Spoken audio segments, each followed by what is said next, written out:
తెలుసు ఇలాగే పోతారు. మల్లమ్మ ఇటు రావా, నువ్వు నేను తిట్టుకోక ఎవరు తిట్టుకుంటారు? ఆ బాధలు నీకు చెప్పాలి, నీ బాధలు నాకు చెప్పాలి. మల్లమ్మ రా మల్లమ్మ, నీకు ఒక 100 ఎక్స్ట్రా ఇస్తాను కానీ నెక్స్ట్ మంత్ నుంచి నువ్వు మానకుండా 3 రోజులు రాలేదు. 3 రోజులు రాలేదు కదా, ఇప్పుడు మీకు 2 రోజులు సెలవు ఇవ్వట్లేదా?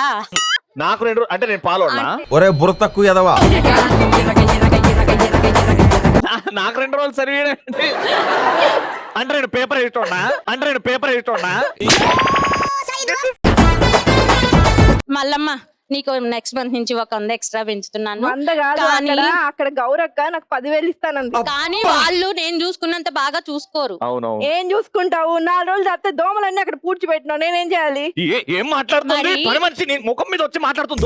ఇదిగో, నేను ఆవిడతో మాట్లాడుతున్నా, మధ్యలో నువ్వెవరయ్యా? నేను పక్కింటి పని లేండి. అబ్బా సూపర్, వెరీ గుడ్.